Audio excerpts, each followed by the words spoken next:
I've had to correct the record as well. There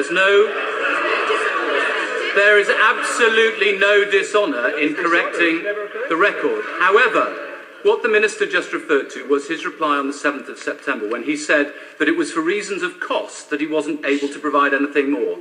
How much would it have cost him to remember that he had sent a memo to the Prime Minister on the matter, or for that matter to have checked his own mobile phone for the text messages that he sent to James Murdoch? He's lied to Parliament.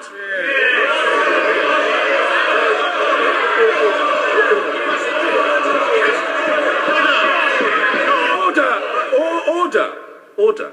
Let me just say to the House that the substantive matter under consideration, reflected in the terms of the motion, is whether the House of Commons has been misled in any way. That is the thrust of the matter under debate, and the Secretary of State is making a very clear defence of himself. So when members cavil and inquire whether what we've heard is legitimate, I am guided by advice and I operate on the basis that there is a substantive motion, which is what the whole debate is about, and in relation to which the Secretary of State is speaking. In general terms, the normal principles of Erskine May about moderation and good humour apply, but I cannot preclude I cannot preclude a member operating in accordance with the terms of the motion. The Secretary of I require no assistance from the Immigration Minister. I require no assistance from the Immigration Minister. The Minister should sit, be calm, listen intently. If he doesn't want to do so, he can leave the chamber. Secretary of State. Mr. Speaker, on point of order. Mr. Speaker, I'm not sure if everyone correctly heard the allegation that was made by the honourable member for Rhondda. As I understood it, he accused my right honourable friend of lying to Parliament. My understanding was that that was unparliamentary language which should be withdrawn. What I say to thee, members can shout as loudly or as long as they like, and it doesn't make, and he says they will, it won't make any difference. I am simply saying that on advice that I have taken, nothing disorderly has occurred. And I simply ask the Secretary of State to order, Mr. Brennan, I simply ask the Secretary of State to continue with his own case.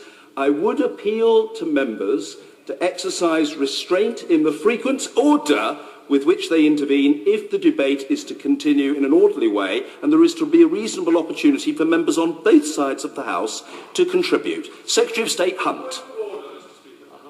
Point of order, Mr. Jacob Rees-Mogg. Speaker, as in this debate it may be orderly to accuse my right honourable friend of being a liar, would it be orderly to accuse the front bench opposite of being the most sanctimonious, hypocritical humbugs in recent political memory?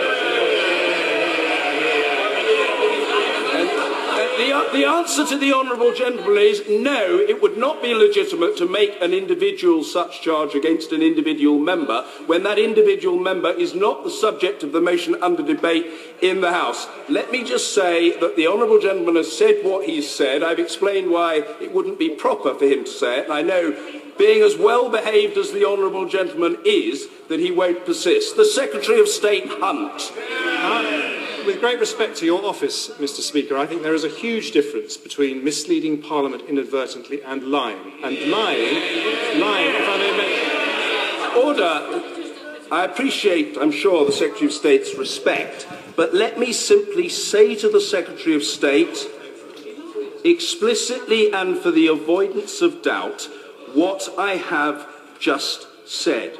There is a motion. That is the motion that is being debated. The Secretary of State will make his case, which I look forward to him continuing to do. I will be the arbiter of order, and I know the Secretary of State will leave that to me. Secretary of State Hunt.